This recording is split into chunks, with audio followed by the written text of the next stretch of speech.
성경 마태복음 7장 13절과 14절을 찾겠습니다. 마태복음 7장 13절과 14절을 제가 읽겠습니다. 좁은 문으로 들어가라.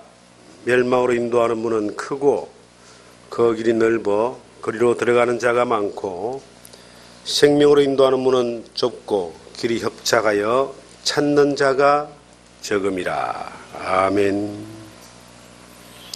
오늘 마태복음 7장 13절 14절의 말씀을 통해서 좁은 문으로 들어가라 하는 제목으로 주님 우리에게 주시는 은혜를 나누기를 원합니다. 우리가 살아가는 가운데 항상 길을 찾아갑니다. 진리에 대한 길을 찾기도 하지만 올바른 길을 찾아가기를 원하고, 또 세상 사람들은 잘되고 성공하는 길을 찾기를 원합니다. 그래서 아이들이 공부하는 것도 진로, 길을 찾아가는 것이다 라고 그렇게 말을 합니다. 어른들이 아이들을 공부를 시키는 것도 아이들의 미래에 좀 더 좋은 길을 찾게 하기 위해서 공부를 시키고 과외를 시키고 그렇게 하지요. 그런데 정말 인생의 길은 죽음이 끝이 아니라 죽음 너머에 있는 영원한 생명이 인생의 참다운 길입니다. 그 길을 줄 수 있는 분은 예수 그리스도밖에 없습니다. 우리 인생을 지으신 하나님만이 인생의 가장 확실한 길을 보여줄 수 있고 이끌어줄 수 있습니다. 그래서 요한복음 14장 6절에 내가 곧 길이요 진리요 생명이니 나로 말미암지 않고는 아버지께로 올 자가 없다. 오직 예수 그리스도를 통해서만이 하나님이 인생들에게 주시는 영생의 길을 얻을 수 있다 하는 진리를 우리가 믿고 발견한 사람들입니다. 좁은 문이 있고 좁은 길이 있습니다. 그런데 좁은 문으로 들어가기를 힘쓰라 그러고 좁은 길로 가라라고 말하고 있습니다. 좁은 문은 뭘까요? 진리에 이르는, 영생에 이르는 그 문은 예수 그리스도밖에 없다라고 하는 뜻입니다. 이 세상에 수없이 많은 문이 있습니다. 거짓된 문, 멸망으로 인도하는 문, 지옥으로 인도하는 문. 세상이 화려하게 보이지만은 그 결국이 멸망으로 끝나는 문들이 너무나 많이 있습니다. 그런데 그곳은 찾는 사람들이 참 많아요. 너무나 쉽게 접할 수 있고 만날 수 있고 찾을 수 있는 곳입니다. 우리가 예수 그리스도로 말미암아 죄 용서받고 구원받아 영생을 얻다는 말은 좁은 문, 생명의 문 대신 그 그리스도를 통하여 하나님이 약속하신 인생의 목적인 영원한 생명을 얻었다라고 말할 수 있습니다. 이 예수 그리스도의 복음을 깨달은 사람들은 좁은 문에 이미 들어선 사람들이죠. 한번 들어간 그 문은 다시는 나오지 않습니다. 지금도 예수님은 넓은 길로 향해서, 멸망의 길로 향해서, 지옥의 길로 향해서 들어가는 그 넓은 문을 선택한 사람들을 바로 심판하지 아니하시고 지금도 그들을 회개하여 좁은 문, 생명의 문으로 이끌기 위해서 문을 두드리고 있다 그래요. 요한계시록 3장 10절에 내가 문 밖에 서서 두드리노니 누구든지 내 음성을 듣고 문을 열면 내가 그에게로 들어가 그로 더불어 먹고 그는 나로 더불어 먹으리라 라고 말씀하고 있습니다. 지금도 두드리고 있는데 끝까지 문을 열지 않는 사람들에게는 이제 기회가 없어지겠죠. 우리가 그 넓은 문들, 수많은 넓은 문들을 지나 좁은 문인 예수 그리스도를 만나서 이제 천성을 향해서 하늘 가는 밝은 길을 걸어가는 그러한 하나님의 백성이 됐는데, 그 문을 통과한 사람들에게 성경에는 좁은 길로 가기를 힘쓰라. 그렇게 말하고 있습니다. 신앙생활은 구원받는 것으로, 영생을 얻는 것으로 끝이 나는 것이 아닙니다. 그것은 문을 열고 들어온 거에 불과한 겁니다. 사람이 태어났다고 해서 인생이 다 해결된 것은 아니잖아요. 태어날서부터 시작해서 이제 새로운 삶을 살아가는 기간이 있습니다. 그래서 예수를 믿는 사람들은 새로운 피조물이라 이전 것은 지나갔으니 보라 새 것이 되었도다.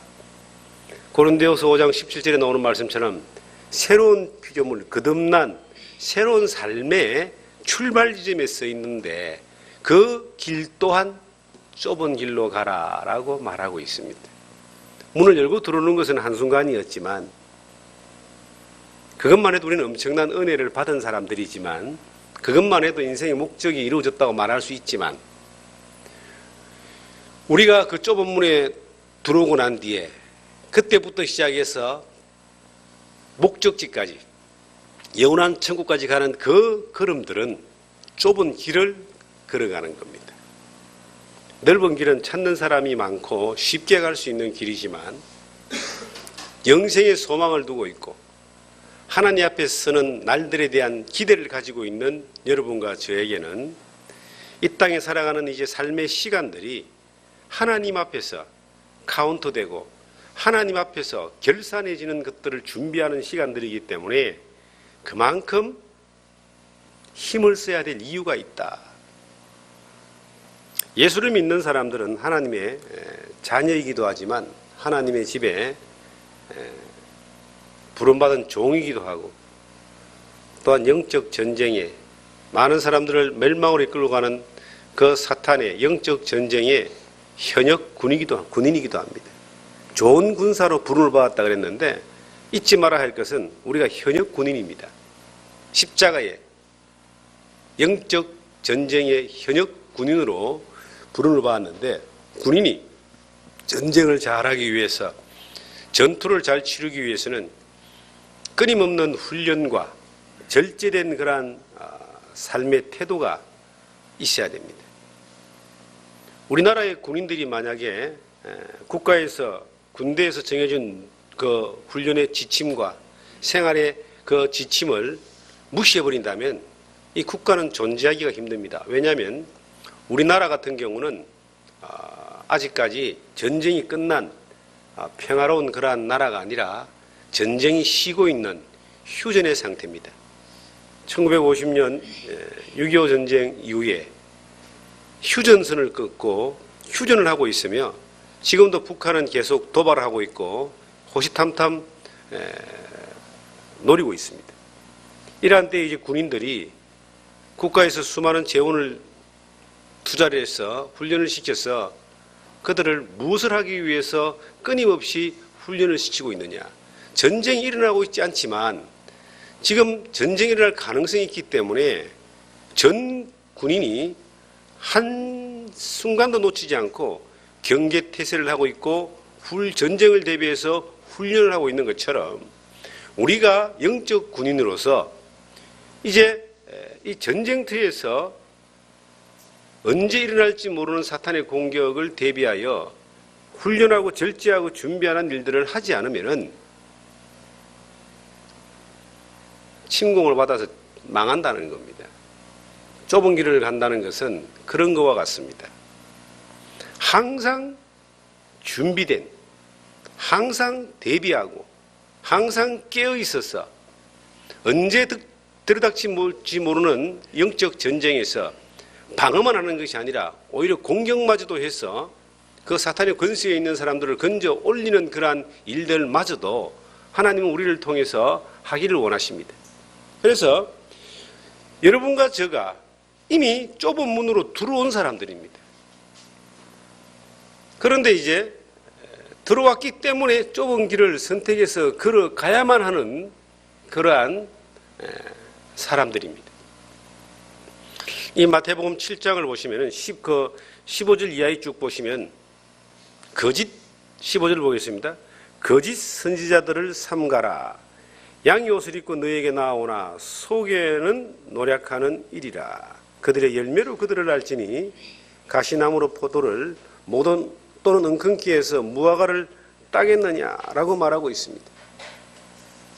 거짓 선지자들을 삼가하라. 이 전쟁은 영적 전쟁입니다. 지금도 수없이 많은 거짓 선지자들이 좁은 길을 선택해서 가려고 하는 사람들을 유혹하고 미혹해서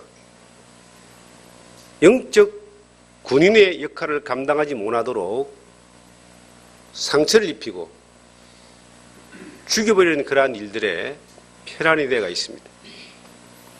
놀라운 것은요, 예수를 제대로 믿고 구원을 받았다라고 하는 사람들 가운데서도 거짓 선지자들의 꼬임에 빠져서 그 인생을 하나님이 기뻐하시는 삶의 길로 가지 아니하고 하나님과 대적된 삶으로 가는 사람들을 너무나 많이 볼 수 있다라고 하는 것입니다. 지금 우리나라의 대표적인 그러한 기성을 부리는 이단이 신천지라고 하는 곳과 하나님의 교회라는 곳이 있습니다. 이 신천지라는 곳은 이만희라고 하는 사람을 교주로 해서 그의 가르침을 따르면 영생을 얻는다라고 하는 사람들이고, 하나님의 교회는 안상옥이라는 사람이 교주가 되어서 영생을 준다라고 하는 사람인데, 안상옥은 죽었고 이제 그의 후계자가 하나님 어머니라고 하는 사람이 등장을 해서 포교학동을 하고 있는데요. 그 세력이 가히 상상을 초월합니다. 그런데 거기에 가 있는 사람, 그곳에 가 있는 사람의 90% 이상이, 놀라지 마십시오, 교회를 다녔던 사람들입니다. 그들의 포교의 대상은 기독교인입니다. 그럼 수많은 사람들이 거기에 왜 넘어질까요? 거짓 선지자들, 하나님의 천사 같은 모습으로 사람들에게 다가와서 달콤한 거짓 교리를 가지고 사람들의 불편한 부분들을 충족시켜 주지만 결국은 영혼을 노락질하여 배나 지옥 자식으로 만드는, 지옥 가는 사람들로 만드는 그러한 일들을 하고 있는 것입니다. 제가 어릴 때 박태선이라는 사람이 있었습니다. 유명한 장로지요. 저희 할머니한테 내가 들었는데, 그 사람이 부흥 집회를 할 때에 그 당시에 수십만 명이 참석을 했다는 거예요. 그 사람은 하나님의 능력으로 사람을 낫게도 하고 고치기도 하고, 그의 입에서 나오는 말들이 가히 들어보지 못했던 위대한 선지자의 말이었는데, 중요한 건 뭡니까? 그의 열매로 그들을 알지니.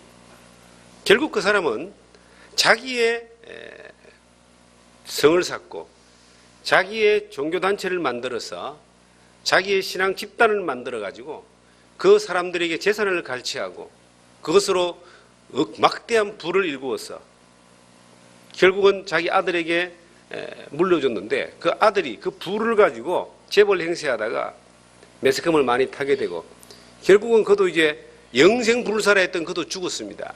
근데 그는 마지막 판에 가서는 자기가 하나님이라고 이야기했고 예수 그리스도를 능멸했고, 그리고 수많은 사람들로 하여금 자기의 이름으로 물을 놔놓고 기도를 했는데 그 물이 생수라 그래서 그 물마저도 그 물을 먹으면 낫는다라고 하는 그러한 정말 우리가 이해 안 되는 회개망측한 사이비적인 행동을 했지만, 지금도 수많은 사람들은 그 사람의 그늘을 못 벗어나고 있습니다.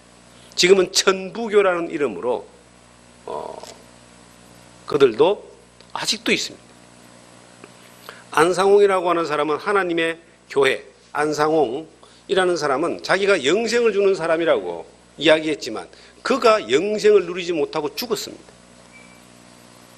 지금 이만희라는 사람이 등장을 해서 자기가 영생을 한다 그러고 자기를 믿는 사람 영생을 준다 그랬는데 그 열매로 그들을 알지니 그랬어요. 그들이 죽는지 안 죽는지를 보면 되는 겁니다. 곧 죽을 겁니다. 그리고 그들의 입에서 나오는 모든 말들과 그들의 가르침과 그들의 행위들을 보면은 이것이 어떤 것인가라고 하는 열매를 보고 나무를 한다 그러거든요. 열매가 나무가 포도나무면 포도 열매가 나옵니다. 나무가 예수 그리스도에 붙어 있는 나무 같으면 예수 그리스도가 영광을 받고 예수 그리스도의 복음이 전해진다는 거예요. 그런데 나무 자체가 엉겅퀴나 가시나무입니다. 그럼 반드시 가시가 나옵니다. 이 가시나무라고 하는 것을 제가 어저께 우리 부활의 동산에 가서 가시가 하도 많이 났어요. 낫으로 좀 치고 왔는데 이거는 가만놔줘도 나오는데 신기한 것은요. 가시나무는 가시나무를 낸다는 거예요. 절대로 가시나무에서 예쁜 꽃이 피거나 열매가 맺지 않습니다. 근본이 잘못되어 있는 거짓 선지자들에게는 꾸미고 그리고 달콤한 말들로 유혹하고 포장을 한다 할지라도 나타나는 열매가 자기 영광입니다. 자기 걸 취하는 걸로 되어 있는 겁니다. 그들은 반드시 뿌리채까지 뽑히게 되겠지만 하나님이 그것 또한 내버려 두고 계신다. 이 사탄은 거짓 선지자들을 통해서 끊임없이 좁은 길로 가기를 원하는 성도들을 유혹하고 미혹하여 망가뜨리고 죽이려고 합니다. 마귀가 굉장히 무섭고 굉장히 이상한 존재 같으면 우리가 알아서 피해가겠지만 거짓 선지자들, 마귀에게 속한 거짓 선지자들이 그렇게 나쁘게 생기지 않았습니다. 제가 부산에 살 때에 제가 사는 동네에 식당을 하는 사람들이 간첩이었어요. 그 당시 간첩이 있었고 지금도 물론 간첩이 많은데 지금은 간첩을 그렇게 막 때려잡지 않잖아요.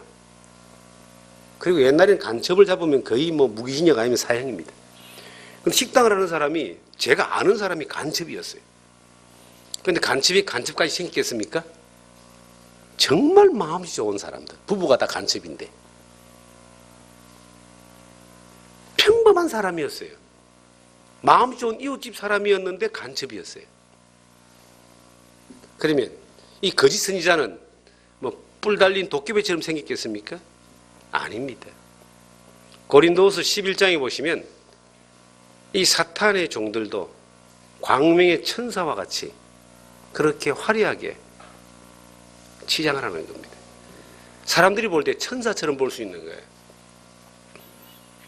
수많은 사람들이 좁은 길을 향해서 가려고 하는데 넘어지는 이유가 뭐냐? 거짓 선지자가 존재하기 때문입니다. 이 거짓 선지자는 우리가 어떻게 판단할 수 있느냐 하면은 열매를 보고 판단할 수 있습니다. 겉을 봐가지고는 알 수가 없어요. 그의 입에서는 말을 가지고도 어떤 면에서는 잘 분별하기가 힘들지 모릅니다. 그런데 그 열매가 어떻게 생산되느냐? 여기에서 거짓 선지자를 판단할 수 있는 것이고, 그리고 우리가 좁은 길을 걸어가는 데 있어서 우리에게 끊임없이 우리를 유혹하는 본능적인 유혹이 있습니다. 육신의 정욕과 안목의 정욕과 이생의 자랑이라고 하는 그러한 끊임없는 본능적인 그 유혹이 우리에게 올 때에 이것은 절제라고 하는, 인내라고 하는 그러한 훈련을 통해서 우리가 더욱더 강한 사람으로 강한 전투력을 만들어가는 그러한 훈련의 과정으로 견뎌나갈 수가 있습니다. 우리는 자주 넘어집니다. 완벽한 사람이 없습니다, 여러분. 그래서 넘어질 수밖에 없기 때문에 우리 주 예수 그리스도가 영원한 속죄를 주셨고 성령을 보장으로 주셨으며 우리가 잘못되어지고 혹은 실수한다 할지라도 회복할 수 있는 그러한 회개와 자백과 하나님의 은혜가 우리 가운데 있는 겁니다. 여러분, 좁은 길로 들어가는 그 순간부터 우리에겐 동행자가 있습니다. 내가 마음대로 사는 것이 아니라 성령이 우리를 인도합니다. 성경에 보시면 우리가 그리스도와 혼인했다 그래요. 마지막 혼인잔치는 천국 갈 때 하겠지만 남편이 생긴 겁니다. 영적으로. 죄라고 하는 사탄이라고 하는 남편하고 어느 날 우리는 이혼을 했습니다. 그리고 예수 그리스도라고 하는 남편하고 다시 결혼을 했습니다. 그럼 결혼한 사람은 어떤 태도를 가지고 살죠? 결혼하기 전에는 예를 들어서 뭐 이 남자 저 남자 만날 수도 있고 이 사람 저 사람 사귈 수도 있고 결혼해야 되니까. 그런데 결혼하고 난 뒤에도 그렇게 하면 어떻게 될까요? 그건 혼인 관계를 유지하고 싶지 않다는 것이 되잖아요.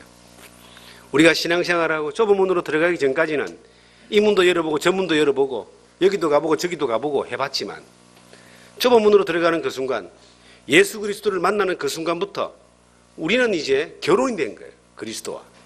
그러면 우리의 마음이 오직 일편단심 우리 주 예수 그리스도를 위해서 너희가 먹든지 마시든지 무엇을 하든지 하나님의 영광을 위해 살아. 살아도 주를 위하여 죽어도 주를 위하여라고 고백되었던 그 고백대로 주님만을 위해 살아가는 그러한 영적 지조를 지키는 영적 군인으로서 우리는 살아가는 겁니다. 그런데 살아가다 보면은 우리가 뭘 느낄 수 있습니까? 자꾸 누군가가 나를 간섭하는 거예요. 자꾸 잔소리를 하는 겁니다. 그게 성령이 우리를 자꾸 이끄는 겁니다. 우리 양심을 때리는 거예요. 우리가 예수를 믿기 전에는 죄를 짓고 마음대로 살아도 별로 이렇게 큰 양심의 가책을 못 느낍니다. 당연한 것처럼 생각하는 겁니다. 그런데 예수를 믿고 난 뒤에는 어떤 일이 벌어지느냐 하면은 우리가 잘못 살 수도 있고 잘못된 길로 걸어갈 수도 있는데 쭉 가지 못하도록 우리의 마음을 그렇게 가지지만 행동하지 못하도록 우리를 간섭하고 잔소리하고 우리를 붙드는 뭔가 손길이 있는 거예요. 그게 성령의 음성입니다. 참 놀랍게도 저도 그런 간섭을 해 주셨기 때문에 제가 지금 여기에 존재하고 있습니다. 신앙의 어릴 때에 젊은 날 청년 때에 저는 이 예수를 믿고 주님을 따라가는데 얼마나 많은 세상의 유혹과 육신의 정욕으로 말미암아 고민하고 괴로워하고 또 한탄하며 절망하며 그리고 어떤 선택 앞에서 힘들어 했겠습니까? 그런데 그 연약한 사람을 옆에서 계속 잔소리하고 계속 바로 가도록 이렇게 이끌어가는 손길을 제가 경험한 겁니다. 성령이 그렇게 인도하는 걸 경험한 겁니다. 그렇게 이끌려 오다 보니까 여기까지 온 겁니다. 그리고 오다 보니까 많은 경험을 하게 되고 경험을 하다 보니까 이것이 이제 든든해지고 그리고 수많은 영적 싸움을 겪다 보니까 하나님의 도우심을 경험하다 보니까 전투력이 높아진 겁니다. 성장한 사람이 됐다는 것이죠. 여러분도 마찬가지입니다. 이 좁은 길을 걸어가는 데 있어서 거짓 선지자들이 우리를 공격하는 것과 육신의 정욕과 세상의 유혹이 우리를 공격하는 이러한 이중 공격에 있어서 우리 혼자 가만히 내버려두면은 우리 몇 발짝 못 가서 주저앉아 버립니다. 바로 끝나버립니다. 그런데 여호와는 나의 목자시니 그분이 우리를 책임지시고 또한 성령이 우리를 보혜사 되셔서 인도자 되고 보호자 되시고 우리를 지켜주시면서 늘 간섭하시며 우리의 길을 코치하시는 거예요. 그렇게 한 걸음 한 걸음 오다 보니까 여러분과 제가 오늘 여기에 와 있는 겁니다. 우리가 실패한다고 해서 여러분 다 끝난 게 아닙니다. 실패도 하나의 경험입니다. 실패가 은혜예요. 저는 이 성경을 볼 때에 하나님 앞에서 잘한 사람이 적어도 아무도 없다는 거예요. 예수 그리스도 외에는 하나님 앞에서 내 잘났어 하는 사람이 아무도 없습니다. 전부 다 엄청난 실패를 경험한 사람이고 그 실패 뒤에 하나님을 향하여 올바른 모습으로 세워지게 되는 그러한 모습을 보게 됩니다. 우리가 너무나 잘 알고 있는 베드로는 예수님을 면전에서 배신한 사람입니다. 우리가 너무나 잘 알고 있는 바울은 예수 믿는 사람들을 때려 죽이는 일들에 앞장섰던 사람이었습니다. 우리가 너무나 잘 알고 있는 모세 살인자입니다. 다윗도 살인자입니다. 아브라함 자기 마누라를 파는 사람입니다. 살려고. 그럼에도 불구하고 그러한 사람들을 통해서 하나님의 역사가 나타나는 것은 뭐냐? 그들이 잘못될 수 있는 한계를 가지고 있다 할지라도 하나님의 은혜는 더 크다는 것입니다. 하나님의 은혜가 우리 가운데서 이 좁은 길을 걸어가는 이 과정 가운데서 비록 어려운 길을 걸어가고 있지만 그 걸음걸음마다 그 하나님이 눈동자처럼 우리를 지켜주시고 권능의 성로운 길로 우리를 붙들어 주시기 때문에 우리가 그 길을 걱정하지 않고 가기만 하면 된다라고 하는 것입니다. 사랑하는 성도 여러분, 지금 이 시대는요, 이 좁은 길을 가면서 그 마지막 종착지까지 안전하게 갈 수 있는 그러한 확률이 점점점 줄어드는 시대입니다. 왜냐하면 이게 그리스도인들을 방해하고 그리스도인들을 넘어뜨리려고 하는 마귀의 전략은 원래부터 뛰어나지만 세월이 지나면서 더 발전돼 가지고 더 섬세해지고 더 강해졌다는 것입니다. 여러분과 제가 예수 그리스도의 십자가와 하나님의 살아계심에 대한 믿음을 놓쳐버리면 우리는 반드시 사탄의 공격에 의해서 넘어지게 되어 있습니다. 지금 수많은 사람들이 예수를 믿는다라고 하는 이것도 거짓 선지자들의 수많은 유혹으로 말미암아 이것이 이상하게 흘러가고 있습니다. 예수를 믿는다는 게 뭡니까? 부자 되는 게 목적입니까? 잘 사는 게 목적입니까? 번영하고 축복받는 게 목적입니까? 아닙니다. 믿음의 결국은 영혼이 구원받는 것입니다. 예수를 믿는다는 것은 내 영혼이 구원받고, 예수를 믿는다는 것은 구원받은 나를 통해서 하나님이 영광 받으시고, 예수를 믿는다는 것은 내 삶을 통해서 십자가가 증거되고 십자가가 자랑되고 십자가로 살아가며 십자가가 증거되어지는 이러한 것이 예수를 믿는 목적입니다. 그런데 지금 이 시대는 예수를 믿는 것이 그러한 십자가의 그 근본적인 은혜보다는 부자되고 잘 먹고 잘 살고 병 낫고 편안하고 형통하고 번영하며, 이것이 예수를 믿는 목적으로 많은 사람들에게 바뀌어져서 그렇게 흘러가고 있습니다. 어떤 면에서는 설교자가 올바로 설교를 해도 듣는 사람들이 그렇게 듣습니다. 교회 오는 목적은 마음 편하려고, 교회 오는 목적은 뭔가 좀 하나님 도움 받으려고, 교회 오는 목적은 내가 축복받으려고. 물론 하나님이 도와주시고 축복해 주시고 은혜를 주시는 것을 안 한다는 것이 아니라 목적이 뭐냐는 겁니다. 우리가 예수를 믿는 목적은 내가 영혼의 구원을 받았기 때문이고, 그 십자가에 흔적이 있는 사람으로서 그 십자가를 증거하며 십자가를 나타내며 우리가 은혜로 살고 은혜로 행하며 은혜가 은혜되기 위하여 은혜 주신 하나님 앞에 영광을 돌리는 이것이 우리가 예수를 믿는 목적입니다. 그 열매로 그 나무를 한다 그랬습니다. 저는 예수를 올바로 믿는다고 주장하는 수많은 사람들을 봐왔고 또 그들을 연구하기도 하고 또 그들을 통해서 배우기도 하고 그러면서 왔습니다. 너희가 성령으로 시작했다가 육체로 마치겠느냐라고 하는 그러한 엄중하신 경고가 갈라디아서 3장 3절 이하에 나옵니다. 성령으로 시작했다가 육체로 마치는 수많은 사람들이 있습니다. 그것은 교리적으로 혹은 삶을 통해서 그 행실을 통해서 그렇게 결과가 나는 사람들이 많습니다. 갈라디아 교회는 교리적으로 거짓 선지자들이 와서 야, 예수만 믿어서 천국 가는 게 아니다, 할례를 지켜라 라고 했던 육체의 그 흔적, 노력과 행위를 통해서 구원이 완성된다라고 그렇게 가르쳤던 잘못된 교리들이 있었고, 그리고 지금 우리 시대는 성령으로 시작했다가 육체로 마치는 어떤 것들이 우리 가운데 있느냐. 예수 그리스도의 복음, 하나님의 영광을 위해서 복음을 전한다고 했던 수많은 사람들이 교회가 커지고 사람이 많아지고 물질이 생기기 시작하면서 어떻게 변해가느냐. 하나님의 영광은 온데간데 없고 자기의 성을 만드는 것입니다. 예수를 믿는다는 것은 내 성을 만들지 않는 겁니다. 내게 필요가 없는 거예요. 전부 다 누구 것이죠? 하나님의 것이고 오직 그리스도의 영광을 위해서 내 이름을 거는 무리나 공동체나 교회가 있어서는 안 되는 것입니다.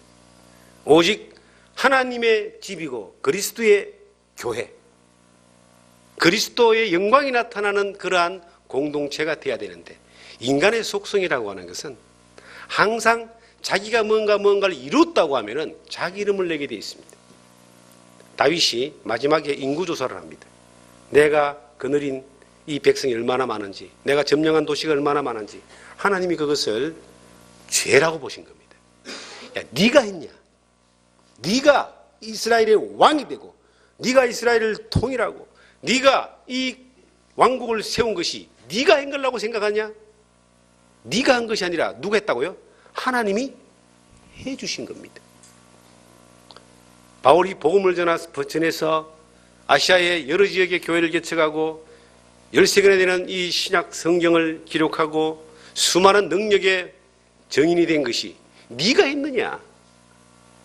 나의 나된 것은 하나님의 은혜로 되었다라고 고린도전서 15장에 바울 사도가 고백하는데, 내게 능력 주시는 자에서 내가 모든 것을 다 할 수 있다고 고백했던 바울 사도는 이것은 내가 한 것이 아니라 누가 한 것이다?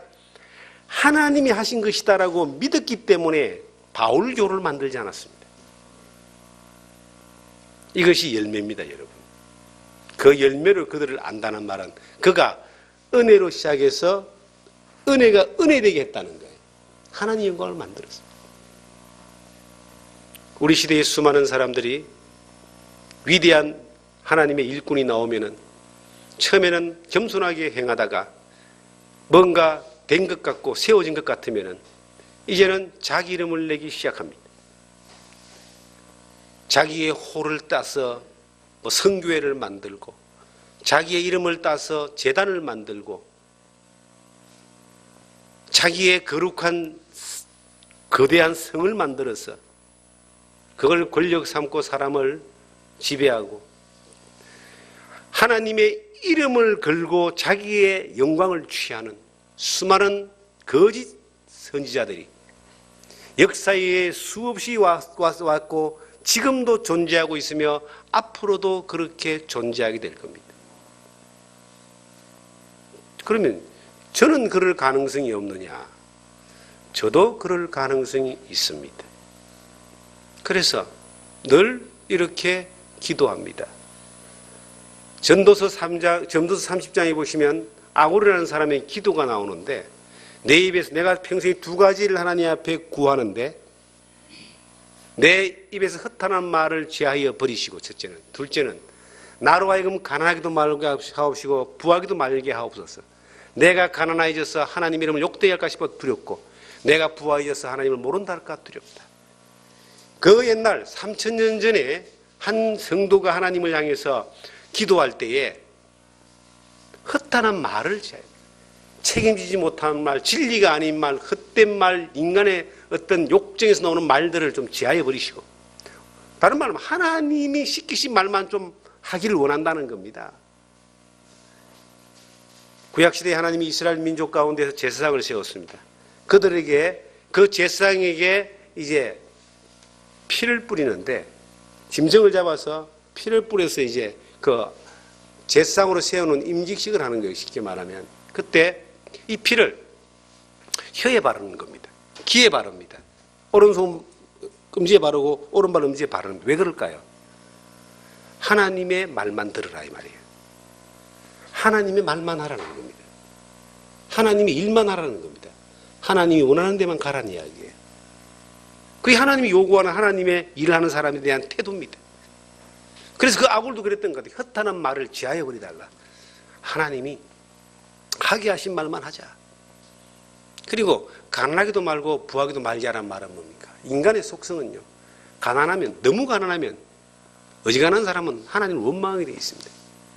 물론 훈련을 통해서 그것 또한 감사함으로 받는 사람이 있지만, 너무 곤란하고 너무 어려우면 대부분의 사람들은 하나님을 향하여 원망합니다.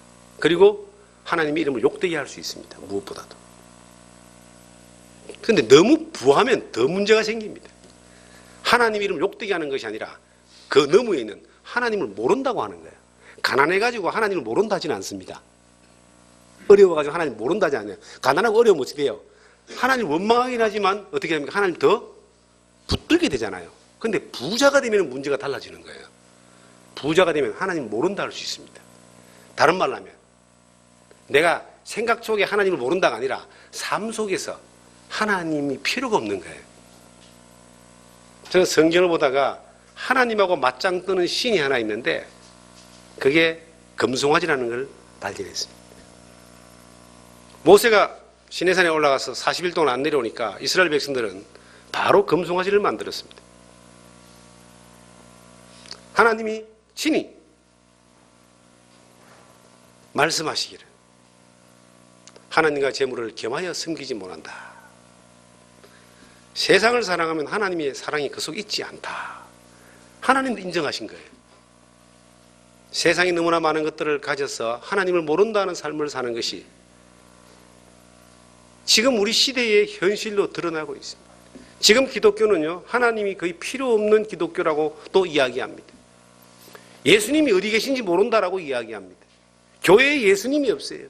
십자가는 있는데 예수님이 없어요. 다른 말로 하면 예수님을 부르고 예수님으로 기도하지만 예수님이 필요가 없다는 거예요. 인간이 다 할 수 있는 것이니까. 인간이 다 해버리니까. 하나님의 도우심이 필요 없는 그런 풍요로운 시대에 살고 있다. 물질이 신이다. 돈이면 모든 것이 다 되는 그러한 것으로 사람들이 마음과 생각이 바뀌어져 있는 그러한 시대가 우리가 사는 지금 이 시대로 변해가고 있는 겁니다. 사람이 자기 힘과 자기 능력으로 모든 걸 다 하게 되면 영광을 누가 받느냐? 영광을 지가 받습니다. 하나님의 영광을 도둑질하는 사람들이 가장 나쁜 사람들입니다. 성경에는 내게 능력 주시는 자에서 내가 모든 것을 다 할 수 있다고 고백했던 그 바울은 그의 모든 영광을 누구한테 돌렸다고요? 하나님에게 돌렸습니다. 어려움과 저주와 힘겨움과 고통은 내가 당하고 영광은 주님 당하십시오. 그리고 주님의 복음만 전했습니다. 사랑하는 성도 여러분, 이 선한 목자 교회가 주님 앞에 끊임없이 쓰임을 받기 위해서는 이 교회와 여러분과 저가 어떤 태도를 가져야 되는가? 좁은 길을 가는 것을 두려워해서는 안 됩니다. 그 길이 흡착하고 찾는 이가 적어도 그 좁은 길을 선택해서 갈 수 있는 믿음이 필요한 거예요. 주님 없이 편안하고 하나님 없이 풍요로운 것보다 주님만이 계시고 좁은 길고 좁고 흡착한 길을 가는 것이 낫고 주님만이 계시며 의지하며 가난하고 그 어렵게 사는 것이 훨씬 낫다는 겁니다. 우리 앞서 살았던 믿음의 수많은 선진들은 이 땅에서 그렇게 많은 풍요로움을 누리고 살지 못했습니다. 어떤 면에서는 주님을 따라가는 것 때문에 수많은 것들을 자발적으로 포기했던 사람들도 있습니다. 주님이 어느 날 아브라함에게 말했습니다. 아브라함아, 너는 네 본토 친척 아비 집을 떠나 내가 지시할 땅으로 가라. 창세기 12장 1절에 나오는 말씀인데 본토 친척 아비 집은요 그의 인생의 전부 다라고 하는 겁니다. 그 옛날 목축업을 하는 시족 사이에서는요 본토 친척 아비들이 하나의 힘이고 그들이 권력이고 그들이 방패였습니다. 그런데 하나님이 아브라함에게 말했습니다. 야, 본토 친척 아비 집을 떠나서 내가 네게 지시할 땅으로 가라 그랬습니다. 아브라함이 뭘 선택했을까요? 아브라함이 믿음의 아버지라 그럽니다. 우리 믿음의 조상이라 그러는데 이 아브라함이 뭘 선택하느냐 하면은 하나님의 말씀을 선택하는 겁니다. 그 길이 얼마나 힘들었을까요? 요즘같이 도로가 뚫힌 것도 아니고 차가 있는 것도 아니고 양떼 끌고 그 먼 거리를 지시할 땅이 이쪽 유프라데스 강이 흐르고 있는데 그 강을 건너서 미지의 세계로 가는 겁니다. 히브리 민족이란 말은 어원이 강을 건너 민족이란 뜻입니다. 아브라함이 살았던 갈대아 우르라고 하는 곳은 메소포타미아 문명 최고의 그 문명과 그 번영을 자랑하는 도시였는데 그곳에서 살던 그에게 하나님이 하나님의 영광을 위해서 그를 불러서 지시할 땅으로 가라 할 때 그가 저 강 너머에 있는 미지의 세계로 간다라고 하는 것은 4,000년 전에 한 사람에게는 정말 어려운 선택일 수 있었을 겁니다. 그런데 아브라함은 하나님의 음성을 들었기 때문에 그 길을 선택해서 갔습니다. 그것을 히브리서 11장은 이렇게 기록하고 있습니다. 히브리서 11장을 보시면은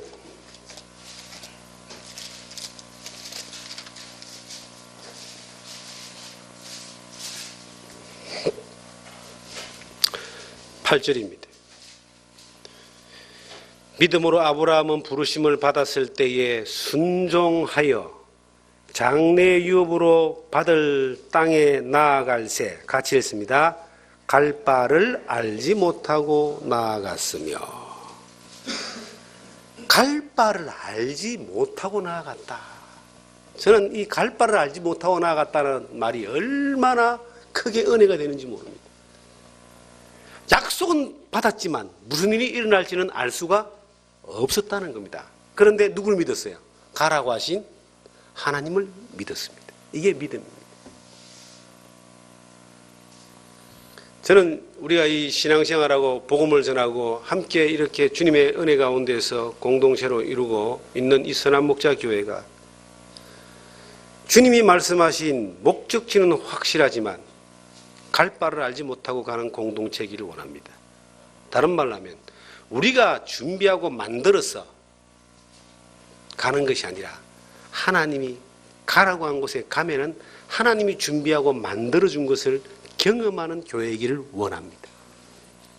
여호와 이레. 어떤 집에 이제 제가 잘 아는 분의 집에 신방을 갔습니다. 저 멀리 있는 몸이 다쳤다 그래가지고 지난 목요일 날 이제 다녀왔는데 그 집에 가니까 달력이 있는데요. 여호와 이레라고 하는 그 된 달력이 있어요. 내가 달력을 보고 딱 앉아 있는데 앞에 계신 분이 이제 본인의 사정을 이렇게 이야기를 하는데요.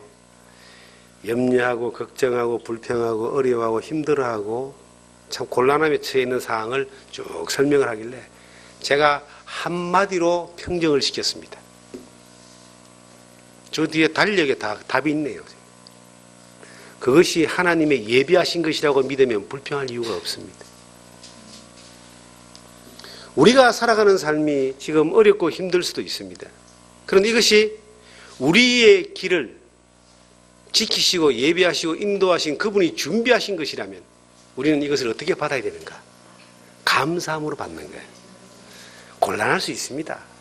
내 옆에 있는 사람이 힘들게 하고 내 자녀가 나를 어렵게 하고 내 몸이 연약하고 환경이 좀 힘들고 경제적으로 좀 어렵고 그럼에도 불구하고 이것이 주님이 우리에게 가라고 하신 좁은 길을 선택해서 가는 믿음의 길이라면 주님이 함께 하신다는 겁니다. 그분이 인도하는 겁니다. 내가 내 생각대로 다 된다면 그거 정말로 참 매력 없는 겁니다. 그게 형통한 거라고 생각하지 마십시오. 저는 모세를 봅니다. 바로 본경 모세를 보면요. 모세는 그가 왕궁에서 태어났고요. 태어난 게 아니고 왕궁에 자랐죠. 히브리인이지만 왕궁에 자랐습니다. 가만히 있으면 애굽의 왕자로 대접을 받고요. 평생 애굽의 귀족으로 살다가 왕족으로 살다가 이제 갈 사람인데 어느 날 그가 히브리인이라는 것을 알게 되고 그 히브리인을 구원하기 위해서 살인자가 돼가지고 미디안 광야에서 40년을 살다가 나이 80에 하나님의 부름을 받아서 다시 이스라엘 민족을 이끌고 들어가는데 그 과정을요 우리가 자세한 것은 모르지만 성경은 말하기를 그리스도를 위해서 받는 고난을 선택했다고 나옵니다. 옆에 보시면 24절에 믿음으로 모세는 장성하여 바로의 공주의 아들이라 칭함받기를 거절하고 도리어 하나님의 백성과 함께 고난받기를 잠시 지하게 낙을 누리는 것보다 더 좋아하고 그리스도를 위하여 받는 수모를 애굽의 모든 부하보다 더 큰 재물로 여겼으니 같이 읽습니다. 이는 상 주심을 바라봅니다. 상 주심을 바라보는 게 있으니까 고난을 선택했다. 좋아했다. 애굽의 왕자로 있는 것보다 하나님의 부름을 받아서 고난받는 것이, 이것이 훨씬 더 상이 크다. 모세가 이 땅에서 그렇게 큰 상을 받은 게 아닙니다. 그 이후로 40년 광야에서 고생했고요. 혼자 살기도 힘든 광야에서 그 200만 이스라엘 이 대군을 이끌고 하나님의 선지자 일을 했는데, 도전하고 불평하고 불만하고 이런 수많은 사람들과 얼마나 고생했는지 모릅니다. 그런데 그가 이 땅에서 상을 바라본 것이 아니라 하나님 앞에 섰을 때 상을 바라봤다는 거죠. 사랑하는 성도 여러분, 우리가 이 땅에서 잘 먹고 잘 살고 부자 되는 게 우리의 삶의 목표입니까? 저는 그렇다면은 저는 인생을 잘못 살은 거예요. 복음 안에 30년을 살면서요, 상을 바라봤습니다. 하나님이 원하시는, 너희는 먼저 그의 나라와 그의 의를 구하라. 그리하면 이 모든 것을 너희에게 더하여 주시리라. 그의 나라와 그의 의의 가치를 두고 살아왔습니다. 그러면 앞으로 살아가는 시간을 무엇을 선택해야 되겠습니까? 이 땅에서 좀 더 화려하게 사는 걸 선택해야 될까요? 그렇게 선택하기는 우리가 지난 살아온 시간들에 대한 그 하나님의 은혜가 너무나 크고 가치 있는 것이기 때문에, 그것이 더 좋았기 때문에 감히 그것을 선택할 수가 없습니다. 거짓 선자들을 삼가라는 말씀이 있습니다. 여러분에게 수없이 많은 거짓 선자들이 지금도 다가오고 있습니다. 육신의 달콤한 것들로 유혹해서 우리를 미혹하는 그러한 사탄의 거짓 선지자들, 잘못된 교리와 잘못된 이 허황된 그러한 이 교리를 가지고 사람들의 영혼을 사냥하고 망쳐버리는 그러한 수많은 거짓 선지자들, 무엇보다도 물질의 풍요와 세상의 권력을 가지고 사람들에게 다가와서 그들의 믿음을 망쳐버리는 수많은 선지자들이 달콤한 것들로 우리를 유혹하는 겁니다. 어떻게 해야 되겠습니까? 상 주시는 일을 바라봐야 됩니다. 갈 바를 내가 알지 못하고, 아니 주님을 선택하고 좁은 길을 선택하는 이것이 도리어 험난한 길이고 미지의 세계고 불안해 보인다 할지라도 그 말씀하신 하나님의 말씀을 믿고 하나님을 믿고 그 하나님을 선택해서 갈 때에 내가 비록 갈 바를 알지 못하지만 그 길을 인도하는 하나님의 은혜를 경험할 수 있습니다. 그로 인하여 하나님께 영광을 돌릴 수 있고 우리는 하나님께 감사하는 삶을 살 수 있는 거예요. 이 길을 선택할 수 있는가? 우리는 이 길을 선택해야 된다고 저는 그렇게 봅니다. 그래야지 그 믿음의 집이 무너지지 않습니다. 이 거짓 선지자들은요, 우리가 주의 이름으로 귀신을 쫓아내고, 뒤에 나옵니다. 24절에 보면 주의 이름으로 많은 권능을 행하고 주의 이름으로 선지자 노릇을 하지 않았습니까? 라고 했을 때 예수님이 말씀하시기를 내가 너희를 도무지 알지 못하니 내게서 떠나가라. 주의 이름으로, 주님의 이름으로 했다는 거예요. 예수님 당시에는 바리새인들과 백성의 장로들과 서기관들이 하나님의 이름으로 자기들의 욕심을 채우고 하나님의 이름으로 자기들이 하고자 하는 일들을 해서 백성들을 믿음에서 도리어 멀어지게 했습니다. 소경이 되어서 소경을 인도하는 사람들이었습니다. 그들은 회칠한 무덤과 같다고 그렇게 예수님이 말씀했습니다. 지금 이 시대도 수많은 주의 이름으로 넓은 길로 인도하는 거짓 선자들이 많이 있습니다. 주의 이름으로 우리나라에서 제일 큰 교회의 어느 목사님이 며칠 전 신문에 나오기를, 은퇴하신 분인데요, 말만 들으면 다 아는 사람인데 돈이 차고 넘쳐가지고 그것 때문에 지금 재판받고 난리가 났는데요, 그분이 이런 인터뷰를 했답니다. 교회가 적은 목회자는 실패한 목회자입니다. 저는 하나님이 만약에 그 앞에 계셨으면 그 입을 바늘로 꿰맸을 것 같아요. 정말 교회가 크든 적든 하나님이 함께하지 않는 것이 실패한 겁니다. 하나님이 함께하는 것은요, 두세 사람이 있는 곳에서도 하나님이 영광 받으시는 거예요. 저는 그렇게 믿습니다. 우리가 살아가는 이 삶 가운데서요, 비록 화려하지 않고 멋있지 않고 많은 것들을 내가 누리지 못한다 할지라도 애굽의 검은 부하보다 그리스도와 함께 고난받는 것을 선택한, 좁은 길을 선택한 이 모세는 상 주신님이심을 바라봤다 그럽니다. 저는 성경에 여러분들 주님 앞에 섰을 때 어떤 모습으로 평가받기를 원합니까? 우리 모두는 곧 주님 앞에 서게 됩니다. 결산을 하게 됩니다. 평가를 받게 됩니다. 성경은 말하기를 좁은 길을 선택하고 걸어간 사람과 넓은 길을 걸어간 사람과의 차이는 마지막에 나타납니다. 좁은 길을 걷는 게 참 힘들어요. 저는 어떤 면에서는 내만 힘든 것이 아니라 내 처자식도 참 좁은 길을 선택한 저 아버지 따라 저 남편 따라간다고 참 힘들었겠다는 생각을 하는데, 그런데요, 힘들었겠다라고 하는 것보다는 더 위로가 되는 것이 있습니다. 그랬기 때문에 너희들도 믿음 안에 살고 있다. 노아가 어느 날 하나님이 말씀을 듣습니다. 방주를 지어라. 하나님 물론 멸망해버리겠다. 말씀을 듣는 건 노아 한 사람이 들었어요. 이 성경에 보면요, 노아 한 사람을 통해서 그 가족이 다 구원받았다라고 나와요.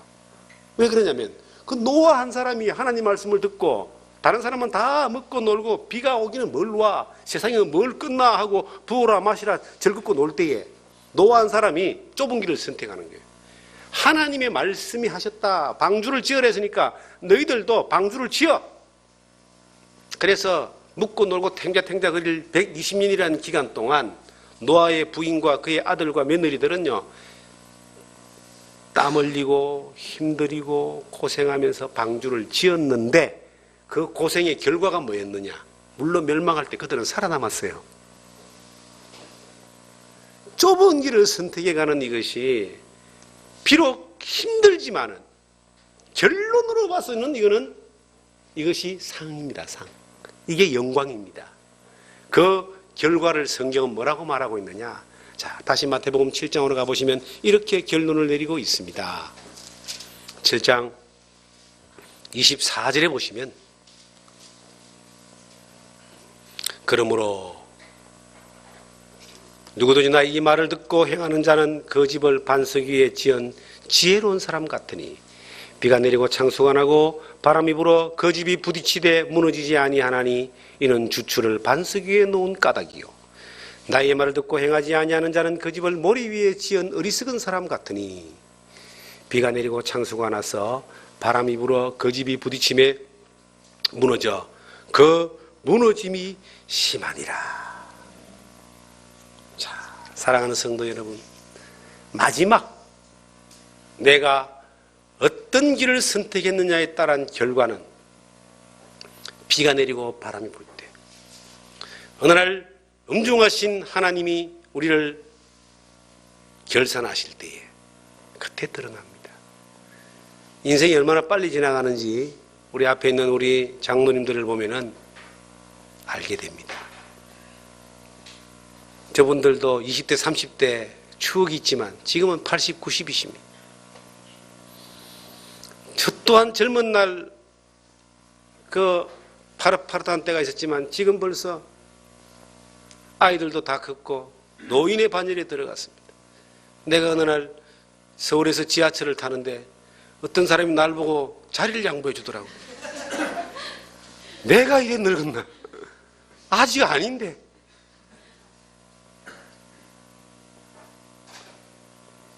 이게요, 잠시 잠깐 오면 오시리가 오시리니 지체하지 아니하니라. 히브리서 10장에 나오는 말씀입니다. 잠시 잠깐 오면 오시리가 오신다. 어떤 면에서는 이 말씀이 굉장히 위로가 됩니다.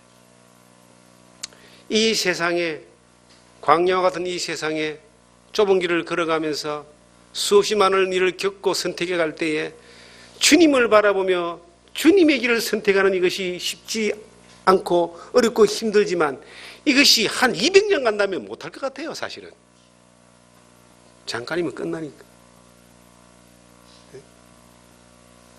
잠시 잠깐이면 요거는 끝나고 그 이후에 영원한 영광이 기다리고 있잖아요. 그러니까 영원한 영광을 바라볼 수 있는, 그 가치를 바라볼 수 있는 사람은 잠시 잠깐의 수고를 선택할 수 있습니다. 이게 지혜입니다. 이게 이 말씀을 듣고 행하는 자는 그 집을 반석 위에 짓는 지혜로운 사람 같다. 뭐가 지혜예요? 진짜 가치 있는 걸 선택할 수 있는 게 지혜입니다. 요즘 어떤 사람이 그래요. 요즘은 집 팔아서 차 사는 시대랍니다. 젊은 애들이 집이 필요 없다 그래요. 요 앞에 저희 지금 교회 앞에 외제차를 썬팅하고 이렇게 튜닝하는 가게가 있어요. 저 집은 쉬는 날이 없습니다. 그런데 외제차 아우디, 벤처, BMW 타고 오는 사람들은 전부 다 20대 아니면 30대입니다. 깜짝 놀랄 일 아닙니까? 저 사람들이 집이 있고 뭐 묵고 살 게 있는 게 아니고 원룸에 살아요. 이 주변에. 원룸에 사는데 집은 없어도 차는 있어야 된다. 그런 사람들이 대부분 보면 이제 경제가 많이 났습니다. 폼생폼사로 살다가 쪽박 타는 거예요. 그래서 장가도 안 갑니다. 시집도 안 갑니다. 묵고 즐기고 살자. 세대가 이렇게 바뀌어지고 있습니다. 저의 세대나 저 윗세대는 절대 그렇게 못합니다. 걸어다녀도 집을 준비하잖아요. 처자식을 위해서. 잠깐 즐기고 사는 것 때문에 그 결과가 어떻게 되느냐. 미래가 없어요. 그런데 잠깐 어렵고 땀 흘리고 사는 사람들이 뭐가 있어요? 미래가 있습니다. 저는 저희 어머니가 참 많이 아끼고 전략하고 정말 우리 어머니가 자기네 애국자래 한겨울에 전기세가요 10,000원이 안 나옵니다. 보일러도 안 뗍니다. 어지간하면 걸어다닙니다. 그래서 어머니 애국자 아닙니다. 애국자는 돈을 써야 애국자입니다. 써야 경제가 돌아가지요. 그렇게 모아가지고 이제 그 자식들을 위해서 뭔가 이렇게 해주려고 그러고 준비하고 그게 이제 미래를 준비하는 지혜잖아요. 신앙도 마찬가지입니다. 지혜로운 사람은요, 반석 위에 집을 짓는데 반석 위에 집을 짓기 위해서는 얼마나 이게 힘드냐. 모래 위에는요, 짝대기 꼽아가지고 대충 지으면 집 하나 지었습니다. 여기 정글에 가면은 다 집들이 그렇게 지어져가 있어요. 근데 바람 불면 다 날아가 버리잖아요. 떠돌아다니잖아요, 집이. 그런데 반석 위에다가 바위 뚫어가지고 든든한 기초 위에 집을 돌로 지어보세요. 짓는데 10배, 20배, 100배 힘들어도 그 모래 위에 아무렇게 지은 집보다 100년, 200년 더 가는 거예요. 세계적인 건축물 가운데 남아있는 건축물은 다 돌로 지은 건축물입니다. 불이 나도 안 타잖아, 돌로 지은 건물은. 고린도전서 3장을 보시면요. 신앙은 집 짓는 거라 그랬어요. 풀과 나무와 집으로 짓는 집이 있고 금과 은과 보석으로 짓는 집이 있다. 그런데 마지막에 불이 한번 싹 지나가 버리면 다 타버리고 없는 집이 있고 그대로 남아있는 집이 있다. 대충 아무렇게나 사는, 소망이 없이 사는 사람이 아니라 넓은 길로 가는 거는요, 편하게 가는 겁니다. 편하게 가고 즐기면서 가고 재밌게 가고 그렇게 가는 겁니다. 교회가 영적으로 믿음 앞에서 즐겁고 감사해야 되지만 육신적으로 즐겁고 편하고 좋은 거 그걸 쫓아가면 안 된다고 저는 봐요. 응? 교회가 물론 뭐 비판할 건 아니지만은 교회가 그냥 노는 곳, 즐기는 곳, 공부하는 곳, 먹는 곳 그것이 좋은 교회라고 생각하는 사람들도 있어요. 교회가 하나님의 말씀이 있고 성령의 능력이 있고 복음의 역사가 있고 십자가에 자랑하는 그런 자랑이 있고 하나님의 영광이 있는 교회가 그게 교회입니다.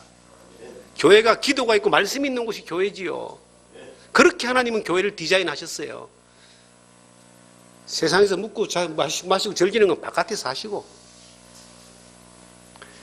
이 교회는 우리가 마치 반석 위에 집을 짓는 것과 같이 땀 흘리고 힘들이고 애쓸 필요가 있습니다. 그리고 많은 것을 더 귀한 걸 투자하는 거예요. 금이나 은이나 보석으로 짓는 그러한 집들은 내게 있는 가장 좋은 것들을 가지고 짓는 겁니다. 그러면 이것은 불이 지나가도 그대로 존재하는 것이다. 주님 앞에 섰을 때도 상을 잃지 않는 겁니다. 그런데 쉽게 편하게 저는 교회에서 어지간하면요, 교회는 내 집보다 교회가 더 좋아야 된다고 나는 생각하는 사람입니다. 교회가 하나님의 집입니다. 하나님의 집이라 그러고 그리스도의 몸이라 그럽니다. 그러면 내가 가지고 있는 집보다, 내가 가지고 있는 어떤 물건보다 교회가 더 좋은 게 있어야 됩니다. 제가 옛날에 처음에 이런 걸 몰라가지고요, 교회를 개척하고 할 때에 모든 물건들을 그냥 집에서 안 쓰는 거를 갖다가 채웠어요. 중고로. 냉장고도 중고, 농도 중고, 의자도 중고. 그래서 교회가 사람도 중고가 되더만. 마음이 중고야.